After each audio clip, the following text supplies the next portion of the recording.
Buenos días, les saluda Rubí de María Gómez desde la cabina de cambio de Michoacán en una emisión más de Cambio en el Debate. Tengo el gusto de presentar a ustedes al doctor David Pavón Cuellar. Bienvenido, doctor, es un placer tenerlo en esta cabina. Muchas gracias a ustedes. Bueno, también recibimos a un gran amigo, Carlos Bustamante, el maestro Carlos Bustamante. Bienvenido a este espacio, Carlos, para charlar sobre temas de actualidad. Sí, muchas gracias, Rubí. Buenos días. Pues el día de hoy vamos a hablar de un proceso que se realizó recientemente en la Facultad de Filosofía a partir de los eventos últimos en el ámbito político que se han dado en nuestro país y que fue el análisis filosófico y jurídico del proceso de validación de la elección. Yo estuve presente, escuché la mesa, fue una mesa muy interesante con una diversidad de opiniones que creí que era necesario compartir y les agradezco mucho que hayan aceptado venir a platicar de este tema. Pero para comenzar yo quisiera, doctor, si nos hiciera usted favor de comentar algo de su historia académica. Yo sé que es usted doctor en psicología, que trabaja en la Facultad de Psicología de la Universidad de Michoacana, pero cuéntenos un poquito dónde estudió su licenciatura, qué más hace, qué más ha hecho. La licenciatura en psicología la estudié en la Universidad de las Américas, en la Ciudad de México. Luego me fui a Europa becado y estudié una maestría en psicología social en la Universidad de Santiago de Compostela, una maestría en filosofía en la Universidad de Oporto y una maestría en psicoanálisis lacaniano en la Universidad de París 8. Mi doctorado fue en psicología social, específicamente social, por la Universidad de Santiago de Compostela. Bien. Y mi área de investigación es sobre todo el análisis de discurso y los movimientos sociales. Mi tesis doctoral fue sobre el movimiento zapatista, el movimiento civil zapatista. Muy interesante, muy especialista en el campo que se discutió en esta mesa. Y Carlos, platícanos tú también para que nos conozca el público de Cambio en el Debate. ¿A qué te dedicas? Yo sé que eres un profesor muy querido de esta ciudad, muy admirado por los muchachos, por los jóvenes a quienes das clase. Bueno, eso dicen antes de las calificaciones. No, sí, por supuesto. Pues soy egresado de la Facultad de Filosofía, tengo también el estudio de la maestría en Filosofía de la Cultura aquí mismo y pues llevamos muchos años en el trabajo de la docencia, en bachilleratos privados y desde luego también en la misma licenciatura en Filosofía ahí en la Michoacán. Y también participaste de esta mesa. Así es. ¿Por qué no les comentamos un poquito, doctor? Yo quisiera que usted nos comentara un poquito acerca de la, digamos, de la percepción que usted tuvo en esta actividad. La mesa se llamó Validación de la Elección. Eran los fundamentos jurídicos, fundamentos filosófico-jurídicos de la invalidez. De la invalidez de la elección presidencial.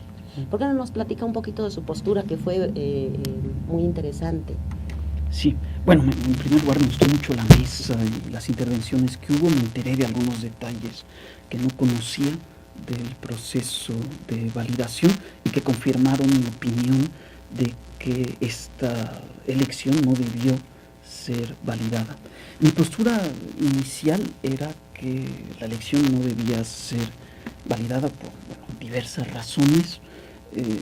La primera de ellas es porque hubo un fraude electoral y hubo pruebas suficientes para demostrarlo. El segundo punto es que aun si no hubiera habido pruebas, fue un hecho notorio para todos que el proceso estuvo viciado y que no se podía aceptar el resultado de la elección. Y el último punto que planteé en la mesa es que aun si la elección hubiera sido legal y pudiera ser validada como una elección democrática, no estoy seguro de que un partido como el PRI debiera participar en procesos electorales, dada su larga historia de lucha contra la democracia en nuestro país. La democracia no puede ser usada para que fuerzas que se oponen a la democracia lleguen al poder, y el PRI siempre fue incompatible con la democracia. Y así como hay países en los que se prohíbe que ciertos partidos que ponen en peligro la democracia lleguen al poder, yo pienso que en nuestro país se tendría que prohibir que algunas organizaciones como el PRI participaran en las elecciones. Es una tesis fuerte esta que usted está dando, y sin embargo yo creo que es importante abundar un poquito en ella, sobre todo porque pienso que más allá de lo que usted está diciendo, doctor, suponiendo que todo hubiera sido regular, transparente, objetivo, pero que un sector de la sociedad tuviera una opinión en contra de esto, sería digno de tomarse en cuenta, ¿no? Aunque hubiera sido un proceso impecable, como algunas veces se dice que fue pero digamos las manifestaciones sociales, la expresión popular, manifiesta un rechazo que creo que es digno de tomarse en cuenta por sí mismo, ¿no? Más allá de lo que usted está diciendo.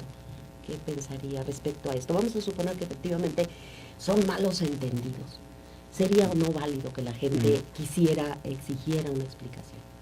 Sí, estoy de acuerdo, no se trata no va a ser una decisión unilateral que vamos a tomar aquí, no tenemos ni las facultades ni el poder de hacerlo, de prohibir al Partido Revolucionario Institucional, pero sí que se plantea eso en la discusión. A mí me sorprende que en ningún momento en la discusión tanto de las elecciones como del fallo del Tribunal Electoral se haya pensado en la posibilidad de discutir si efectivamente las elecciones en México tendrían que estar abiertas a cualquier partido, independientemente de cuál hubiera sido su comportamiento anterior en relación con la democracia.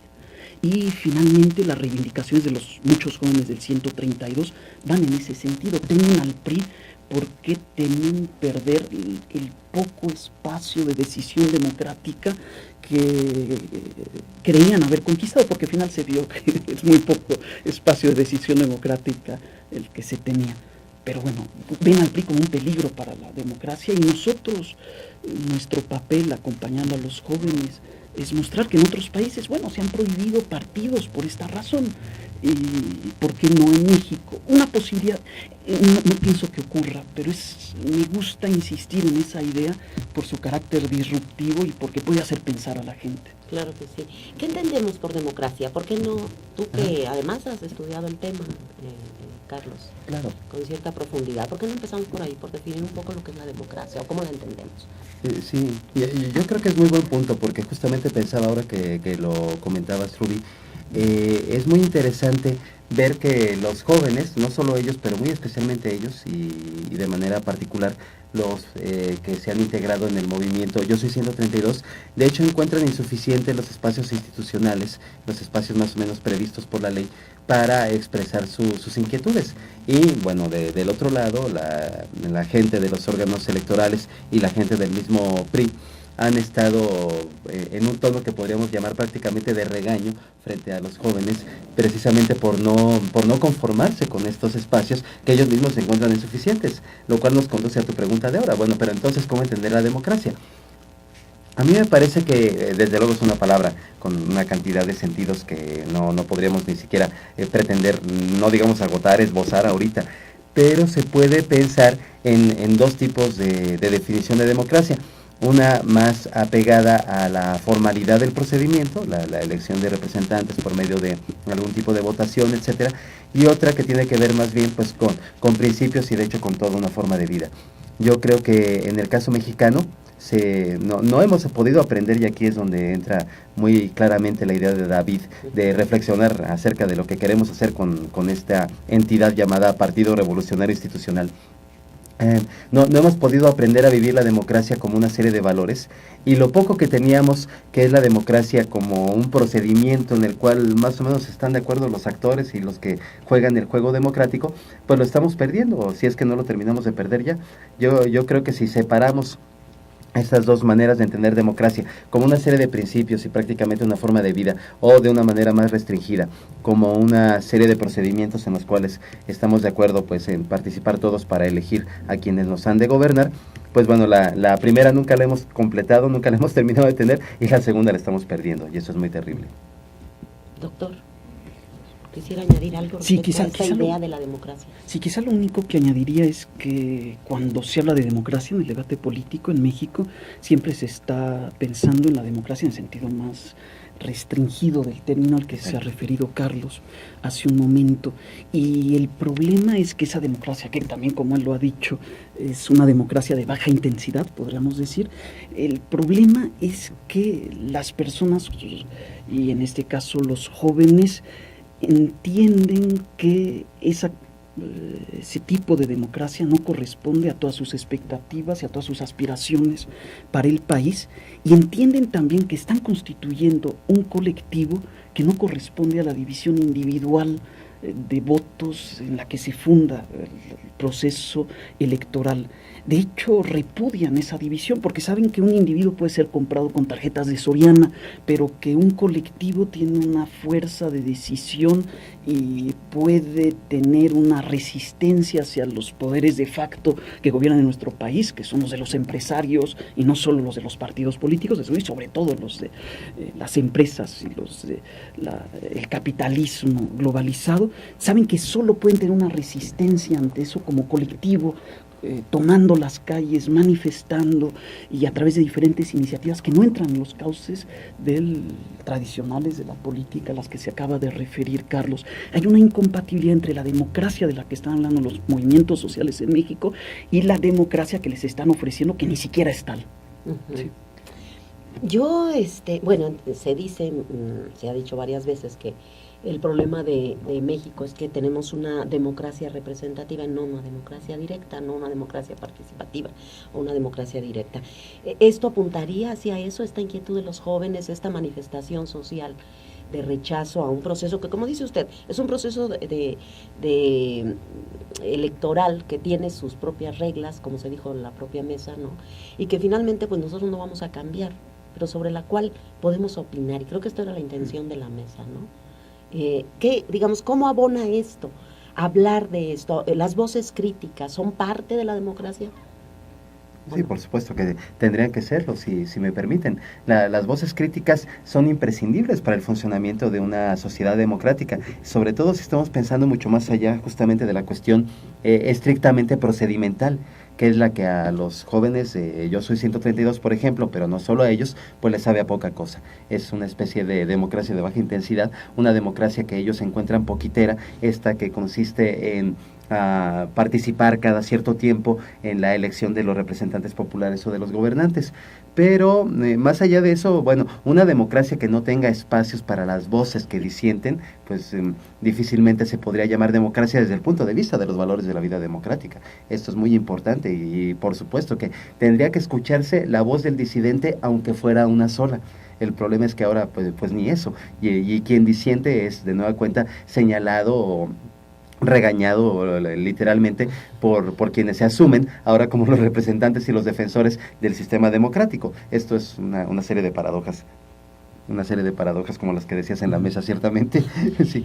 Pero ¿ustedes creen que hay digamos, esta posibilidad, dada la descripción tan difícil de la situación difícil que vive nuestro país? ¿Qué posibilidades tienen estas voces críticas de ser escuchadas o qué posibilidades hay desde este espacio de lograr una transformación en el ámbito institucional? Sí, bueno, la primera transformación es estar planteando interrogantes que quizá antes no se planteaban. Bueno, hay una larga historia de lucha civil en México y también no hay que olvidar que es una lucha sangrienta. Son miles de víctimas de la represión gubernamental del PRI antes del año 2000. Después toma otras formas la violencia en México y nos hace a veces olvidar que la violencia que hubo durante 70 años de simulación democrática es comparable a algunas de las dictaduras sudamericanas más sangrientas. El temor de un regreso del PRI es precisamente volver a esa guerra sucia que cobró aún más víctimas que las que ha cobrado hasta ahora en narcotráfico. Bueno, hay diferentes maneras de hacer cálculos, pero podemos decir que fue una guerra tan sangrienta, casi tan sangrienta en algunos momentos como lo es ahora la del narcotráfico. Queremos tener al menos la posibilidad de discutir, la posibilidad de cuestionar, ya que consideramos que se nos ha impuesto el gobierno que habremos de tener, asumiendo que llegue al poder, al menos esperamos que haya espacios de discusión y de cuestionamiento de la democracia que le permitió llegar al poder a este gobierno, que será enemigo de la democracia, porque esa ha sido su vocación y me sorprendería mucho que no lo fuera. Al menos que se respeten estos espacios. Yo no soñaría y no vería la forma, y de nuevo aquí no estamos para decidir, sino simplemente para plantear, quizá imaginar, pero no vería la forma de instaurar un sistema de democracia directa en México, pero sí al menos podemos estar cuestionando los vicios a los que se presta y en los que no deja de degenerar la democracia representativa tal como se practica en nuestro país. También hay que comparar ciertas democracias representativas con otras. La pseudo-democracia representativa que se practica en nuestro país, donde jueces comprados por el partido que tiene más influencia en el Tribunal Electoral y en el IFE son capaces de dar fallos que a todas luces son ilegítimos y no se pueden aceptar e indignan a una gran parte de la población. A mí me gustó la mesa y repito que me parece importante escuchar las voces críticas. Yo personalmente estoy convencida de esto, ¿no? Creo que es muy claro que se trata de mantener estos espacios de disidencia o de coincidencia y hasta de diálogo y discusión o hasta oposición dialógica entre posturas diversas, a veces muy fuertes, muy polares, ¿no? Hay a quien le da miedo la confrontación. Yo creo que es importante, como usted dice, decir las cosas y se está abonando directamente a la democracia en la medida en que se puede opinar, ¿no? Ya con eso hay bastante. Pero me parece que son como muy restringidos estos espacios. Por ejemplo, en la mesa de la que estamos hablando, ciertamente estaba lleno el auditorio, pero pues es un auditorio pequeño, ¿no? Sí. Son como limitados, ¿no? ¿Qué piensan ustedes?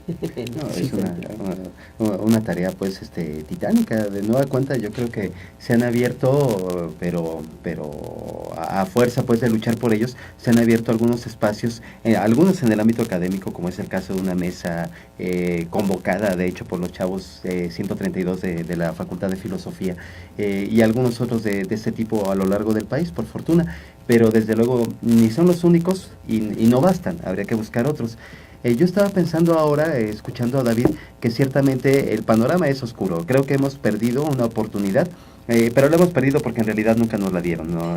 Nos regatearon la oportunidad de hacer algo porque la democracia mexicana pasara de ser esa especie de simulacro pseudo representativo que tenemos y se convirtiera en algo mejor. Sin embargo, ahora pues que se ha cerrado la vía estrictamente jurídica y legal, pues a lo mejor habría que pensar en combinar la movilización en las calles y la movilización de la sociedad civil en general con la conservación de ciertos espacios en la misma estructura del Estado mexicano, que ahora yo en lo personal veo que corren un peligro especial, y me refiero a los órganos autónomos. El IFE y el Tribunal Electoral están ya bastante afectados, pero tengo la impresión en lo personal de que sigue el Instituto Federal de Acceso a la Información. Yo creo que las movilizaciones en las calles tendrían que cuidar a este organismo en particular, y otro tipo de organismos como los que tienen que ver con las telecomunicaciones, que últimamente se ha discutido mucho al respecto. O sea, hay algunos espacios en la estructura del Estado mexicano que no es que nos los hayan otorgado graciosamente, se ha luchado por ellos, ahí están. Con el gobierno del PRI de nueva cuenta, yo veo que corren peligro, y yo creo que es el momento de que, dado pues que la democracia representativa como tal no basta, pues se combinen acciones de diferente tipo, los académicos que hagamos lo que podamos, los chavos que hagan otras cosas, la gente en sus diferentes ámbitos, pero que se combine con la defensa de ciertas instituciones que más bien habría que perfeccionar, no tanto que quitar de ahí, y yo siento que las van a querer quitar de ahí o las van a querer intervenir al menos. Usted es experto en movimientos sociales, doctor. ¿Qué tan importante puede ser o qué tan fuerte, qué tan dinamizador de la sociedad o promotor de la democracia puede ser un movimiento como el 132, y particularmente dadas las características que tiene en este momento, con un tiempo ya de trabajo que necesariamente produce un cierto desgaste? ¿Qué posibilidades tiene? Para mí es muy importante, y de hecho tengo una gran confianza en los jóvenes del 132 para que transformen la sociedad desde donde siempre tiene que transformarse, que es desde las bases. No es desde el poder, no es por una decisión política venida de arriba que se puede cambiar una cultura política como la que ha permitido que haya el último fraude electoral. Tiene que haber una transformación social profunda, y esa puede darse a través de movimientos como el 132. Y bueno, la movilización no está cerrada, y no solo será en las calles, aunque también será en las calles, será también a través de la resistencia civil. Esperamos ver qué posibilidades hay de resistir a un gobierno ilegítimo como el que nos va a gobernar, resistir simbólicamente y no necesariamente económicamente, aunque quizá algunos pequeños hechos económicos puedan tener un valor simbólico decisivo. Pero es decir, doctor, vamos a hacer un recesito.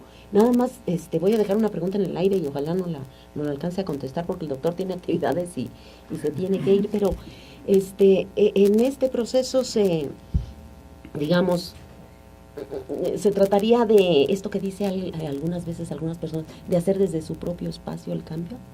Sí, yo pienso que sí, cada uno de nosotros constituye la sociedad y el espacio que lo rodea es siempre más grande de lo que uno cree, claro, por todas las prolongaciones indirectas que pueden tener nuestras palabras, las consecuencias alejadas que pueden tener. Yo pienso que los jóvenes están transformando esa generación que va a ser la que esperemos no sea como la nuestra y no permita lo que la nuestra está permitiendo.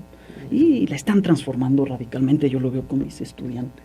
Claro que sí, pues muy esperanzador, muchas gracias. Vamos a hacer un recesito para que la gente no se canse y nos vuelvan a oír. Ustedes de regreso aquí platicando acerca de algunos otros aspectos de la situación actual que se vive en México políticamente, y hablábamos de cierto desánimo que hay en algunos sectores de la sociedad, además de sectores no sé qué tan amplios de la sociedad, que de algún modo acríticamente asumen una realidad que nosotros estamos cuestionando y que, como dijimos, probablemente no esté en nuestra mano cambiar, pero de algún modo algo se aporta cuando se discute críticamente y cuando se dan opiniones libremente, doctor. Sí, he escuchado como signo de desánimo algunos estudiantes no solo se han indignado ante el fallo del Tribunal Electoral, sino que han querido distanciarse de lo que para ellos ya no sirve para nada, pero pienso que es un error de perspectiva. Finalmente se sabía que ese podía ser el fallo, tener demasiada confianza en un tribunal que era parte del problema y no una solución al problema, parte del problema tal como los mismos jóvenes lo planteaban. No podíamos tener confianza en eso y llevar a un plano institucional, lo que precisamente estaba cuestionando ese plano institucional. En relación con lo segundo que usted dice, sí, mucha gente, y finalmente tenemos que reconocerlo, votó por el Partido Revolucionario Institucional y considera que el triunfo de su candidato fue un triunfo de una mayoría de la población. Yo cuestionaría que fuera efectivamente una mayoría. Además de los votos comprados, hubo una gran apatía producida por el resultado de las encuestas manipuladas, lo que llevó a que mucha gente no fuera a votar, y todo eso pudo contribuir al triunfo de Peña Nieto.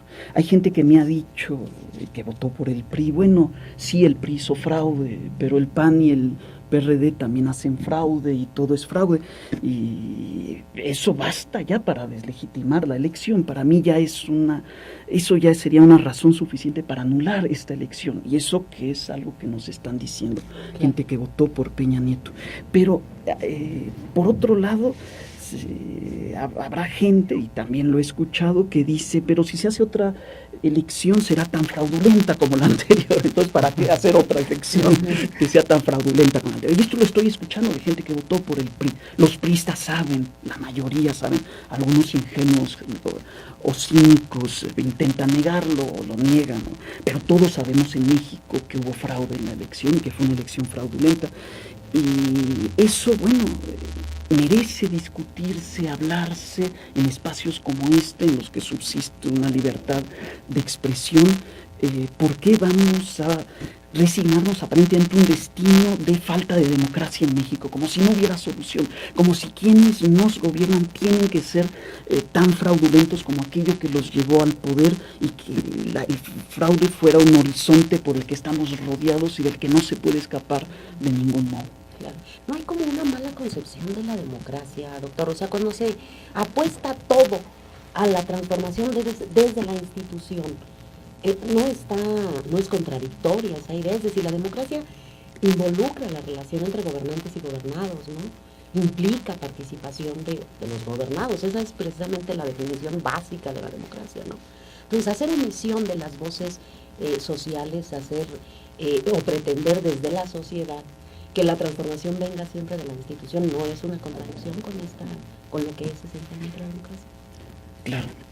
No sé, en realidad yo creo que sí, pero justamente en estos momentos o en coyunturas como esta se puede, digamos, realizar la acción política, creo yo, demostrar los límites de las instituciones. Es decir, como señalaba David, no habría que mostrarle a los jóvenes o a quien fuera que pensara que el Tribunal Electoral del Poder Judicial de la Federación realmente haría algo distinto a lo que efectivamente hizo, pues habría que mostrarle que no había manera de esperar semejante cosa. Pero para lo que sí puede servir esto que efectivamente ocurrió es para decir, y miren lo que tenemos, esto tendría que perfeccionarse, no tanto resignarnos a que esto es política en México, que yo creo que un legado terrible del PRI en el siglo XX, regresando al tema del PRI, es que efectivamente nos ha educado por generaciones a pensar que política es esto, es chanchullo, es tranza, es buscar pues los votos a como dé lugar, y al final de cuentas pues es resignación. O sea, ustedes nunca van a gobernar, no, olvídenlo. Me parece que eso es lo muy terrible y es lo que hay que cambiar en el mediano y en el largo plazo. Claro, a un nivel simbólico también. Claro que sí, claro que sí. La idea que ustedes están expresando, yo los veo muy animados. Y sé, y estamos hablando de que hay un cierto sector desanimado, asumiendo que esto es así, ¿no? Olvidándose del valor que en sí misma tiene la capacidad de resistencia, ¿no? Pero ustedes no. Ustedes, a pesar de que tienen claramente una postura crítica, están activos, participando, dialogando, diciendo lo que piensan. Y esto es lo que ustedes, digamos, aconsejarían o cómo ven el panorama general. ¿Qué les dirían a la gente que está en esta postura que dices, ¿no? En ese escepticismo, de que, en ese nihilismo, de que dado que no se puede hacer nada, pues entonces ya no es mi problema, hay que ruedar la bola, o sea, ¿cómo hay que estar? ¿O qué podemos decir en las condiciones actuales? Sí. Bueno, desde cierto punto de vista, algo que se les podría decir es que podemos alegrarnos de que el Tribunal Electoral haya decidido lo que decidió y de la manera en que lo decidió, violando no solo algunos lineamientos constitucionales que tenía que respetar, sino burlándose del pueblo y del sentido común más elemental. Pero bueno, algo importante y algo que podría alegrarnos es que con ese fallo se demuestra que no podemos confiar en esas instituciones, que esas instituciones están caducas, han sido desbordadas por la sociedad, las hemos rebasado, no las merecemos y hay que hacer todo para destruirlas tal como existen ahora. No merecen continuar, no merecen persistir. Es un reforzamiento para el movimiento social, es una prueba de que el movimiento social tiene razón, de que los partidos políticos le quedan cortos al movimiento social y que hay que rebasarlos. Y finalmente también desde cierto punto de vista, pues me alegra que Peña Nieto haya ganado, porque quizá ya es hora de que muestre su verdadera cara, la cara más cínica, la cara más ridícula, la cara incluso más, si me permiten decirlo, más vergonzosa para nuestro país, de la que permita que todos nos avergoncemos, que nos indigne. Puede ser una oportunidad para aumentar una indignación que necesita ser muy fuerte para cambiar esta serie de instituciones que han ido solidificándose y haciéndose prácticamente invencibles, pero no invencibles, casi invencibles podríamos decir. Carlas. Sí. Pues bueno, es prácticamente esto. En realidad lo único que se me ocurre añadir al respecto es que no hay que perder de vista que aunque nos digan, aunque nos puedan decir que de todos modos se salieron con la suya estos señores, no es así. El plan original era convencernos de que Enrique Peña Nieto ganaría con márgenes del 20 o el 30% de diferencia en las encuestas. O sea, en el plan original nadie ni siquiera estaría reparando en que hay cambio de gobierno. Todo tendría que estar muy tranquilo, muy sereno, y no lo está. El mero hecho de que esta sea una presidencia altamente cuestionada, pues ya es un triunfo de la sociedad civil y es el triunfo que podemos tener ahora. No tenemos que desanimarnos. De veras, yo creo que, y perdonen que lo subraye, hay que recordar cómo estaban las cosas a la altura de febrero, de marzo. Parecía que estas serían las elecciones más aburridas de la historia, todo estaba arreglado de antemano, y lo que estamos viendo es que el señor se sentará si quiere en la silla presidencial, pero no de la manera en que quería él ni la gente que está aliada con él. Eso ya es un triunfo. Pues yo les agradezco mucho esta breve charla, yo espero que nos sigan acompañando, tener la oportunidad otra vez de platicar, porque es muy interesante todas las opiniones que ustedes vierten. Sabemos que hay posiciones muy diversas en este asunto, pero creo que la postura que ustedes enuncian no es frecuente escucharla en los medios. Me parece importante haberla recibido en este espacio. Muchas gracias por su... Al contrario, Rubí, muchísimas Gracias a gracias. usted por invitarnos. Pues muchas gracias, me despido de ustedes, soy Rubí de María Gómez y me despido desde esta cabina de Cambio de Michoacán en esta emisión de Cambio en el Debate.